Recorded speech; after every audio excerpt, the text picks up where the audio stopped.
It's a really nice Jamison Mamba. It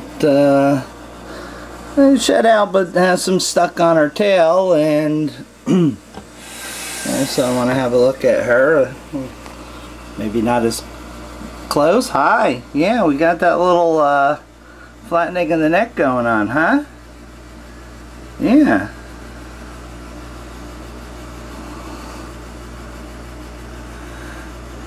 You want to have a look at her nose.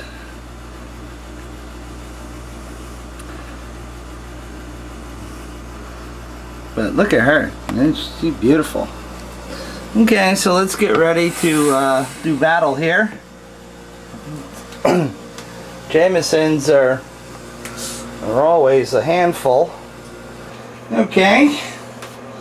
Let's see if we can do this without getting chomped. I've proclaimed this, by the way, National Bite Week, because 2 people I've now have been bitten in less than a week. Subsequently, designating it as Bite Week is most appropriate.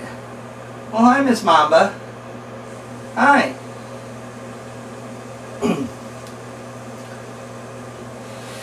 You don't get too upset. Don't get too upset. Come on. I know the hook is chilly.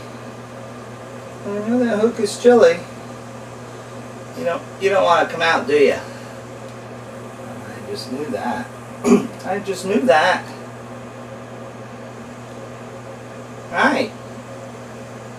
Yeah. How are you? Huh? Come on, let's do the. Oh, okay, big yawn. At least I hope that was a yawn, or it was just. Okay, I may have to use these, so I'm going to open my mouth and make sure that the jaws work. Hi. Hi.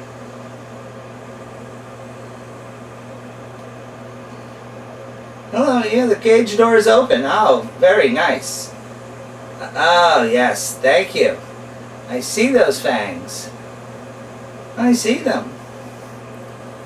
Come on. Let's come out and visit.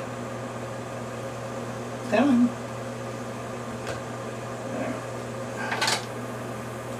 Oh, Miss Jamison and I. Like I said, Jamies are always a handful. Okay, okay. You're okay. Ooh, she's sort of oily from her recent shedding. Okay, okay, you're okay. I know you want to go back in your cage.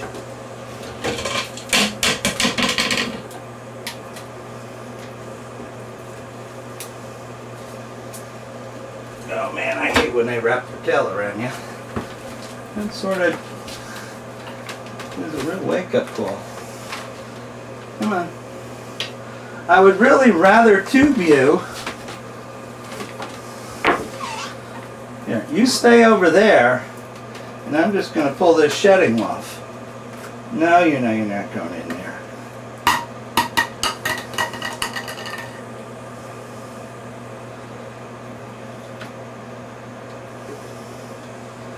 Oh, come on.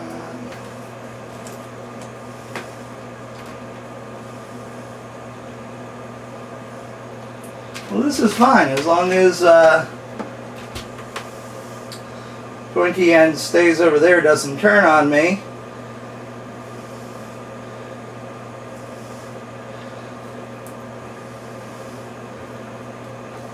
Come on. Hang in there.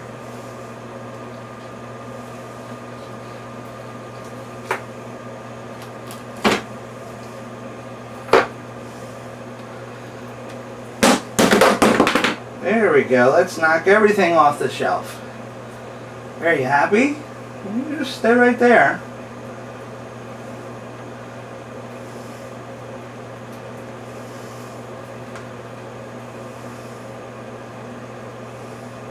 What happens is, as they grow, if the tail portion of the shed is left on, it really basically makes like a compartment syndrome. The blood flow gets cut off to the remainder of the tail and gets necrotic and it falls off, and then you have a snake with an imperfect tail, which usually doesn't bother me, but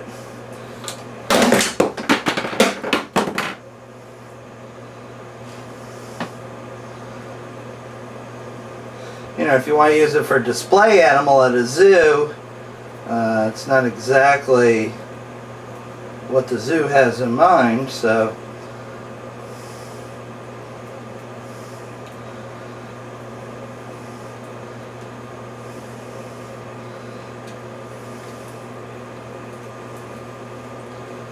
well, this is a stubborn one. I would rather her head be way over there where I could see it than down low where I can't. Believe me, if she wanted to, she could come around really, really fast. I've seen how fast these guys are.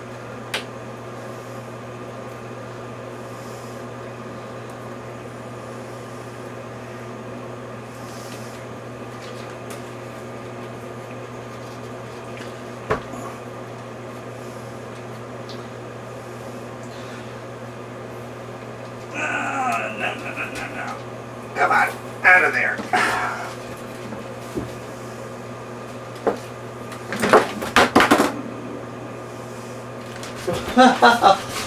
Now it's getting exciting. Yeah, you wanted her over here, Al. Now you got her. Looking like a mama between your legs, between friends. Okay.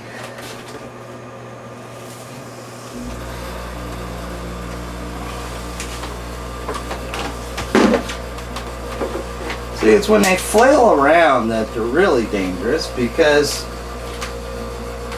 you can't really predict a strike because they are just flailing.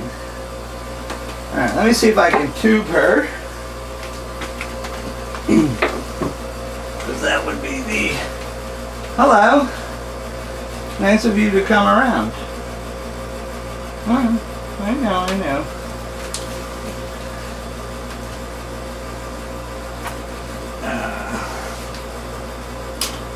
Come on, you're okay, see? I haven't killed and eaten you yet.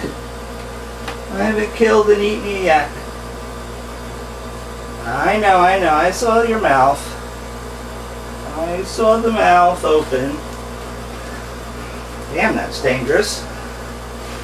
I know. Come on. Relax. Gaping is not relaxing.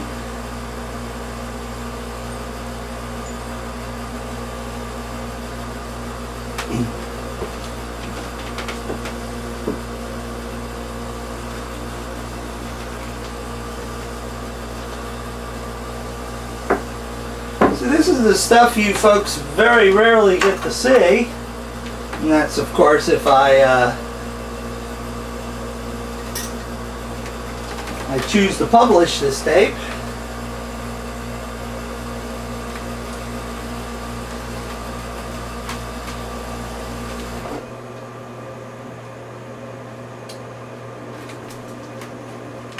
Come on, you're okay. Yeah, I know.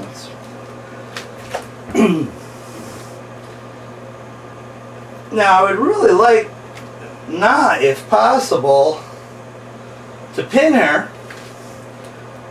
You're okay. These guys are really, really head shy.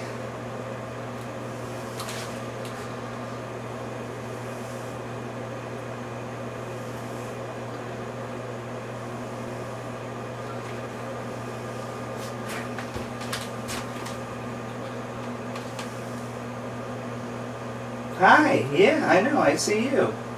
I see you. Come on.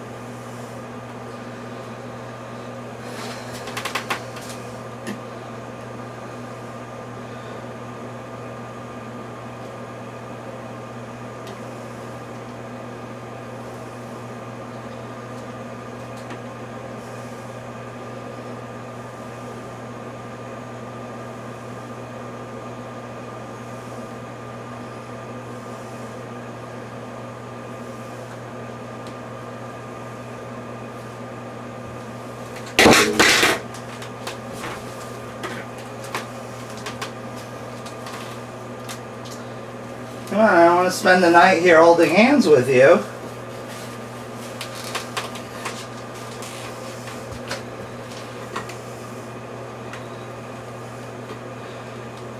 Now, everybody has seen me really quickly pin things if necessary. You know, I'm really trying, you know, not to essentially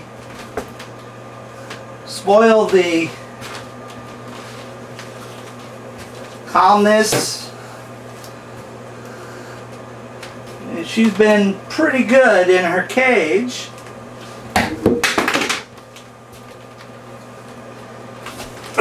And I don't want to take a couple steps back.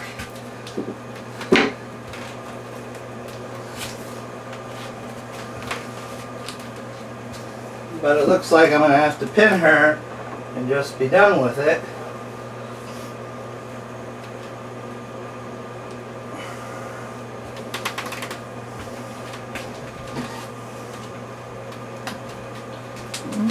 Alright, yep.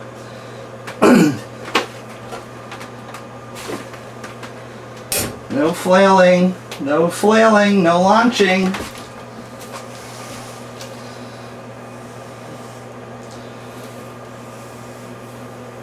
Unfortunately, like most Mambas, she wants to go up.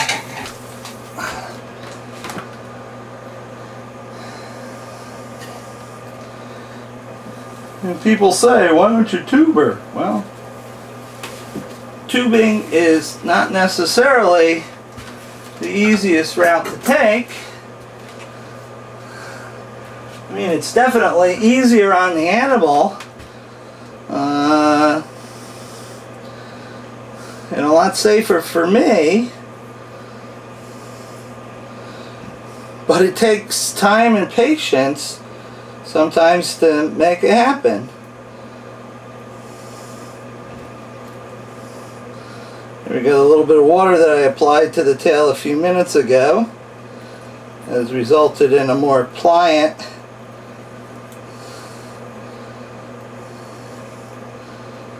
shedding. There we go. There we go. Hi. Yeah, come here. I want to see in your mouth, not as close as you might want to. Come here. Hi. How's your nose? How's your nose? Yeah, I want to see that pretty face of yours really, really up close.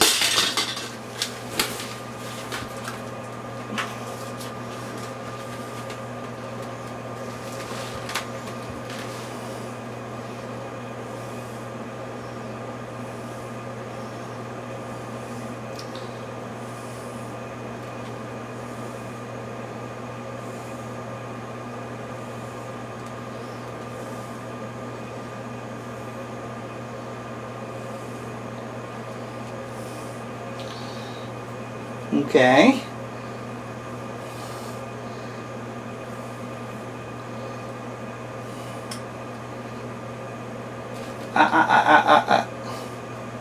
Yeah, I know.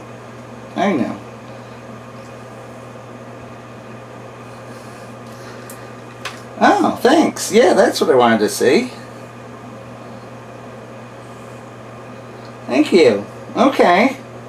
Well, that looks pretty good.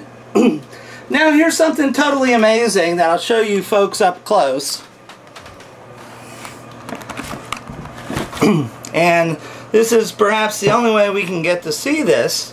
Remember I told you about Jamisoni's sort of having necrotic holes in the bottom of their jaws right below where the fangs go. And this happens on most every Jamisoni that comes in. They get these infections. They may come in okay. But then they get these lesions and basically, you know, it rots through from them sort of injecting themselves.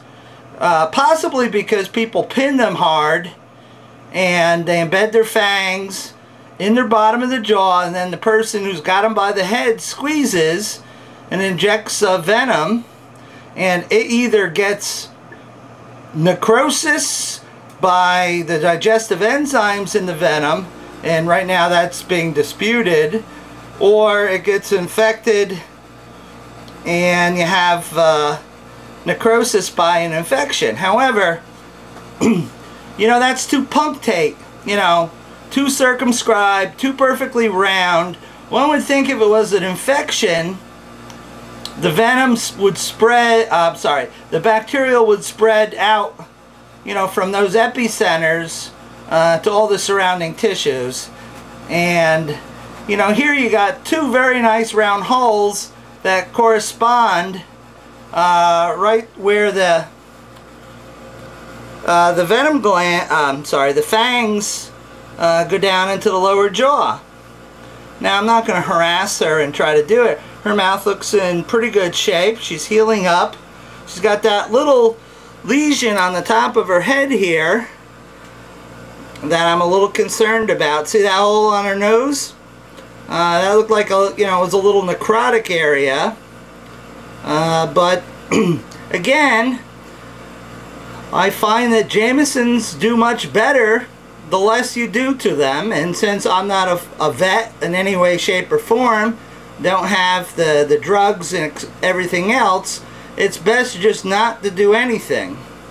So I'm done with what I need to do with her, so let me get her back in her cage so she can unwind from this trauma, and hopefully, you know, she's not too pissed with me because I've handled her a little abruptly.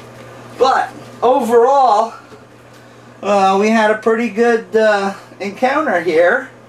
She was pretty relaxed. She's a pretty nice girl, aren't you? I know you'd like to bite the snot out of me though, but I accept that. That's the way you are. Okay, we'll get the shedding out. We'll put your tube back in, and let's sort of try to dig and anchor your tube back there a little bit more so you're not up here on the door. Now, this is the absolute tricky part when you're working a venomous snake, is getting it to cooperate and get it untubed and back in the cage so you're safe and she's safe or he's safe and everyone's happy, and all you are is left with a little poo on your hand.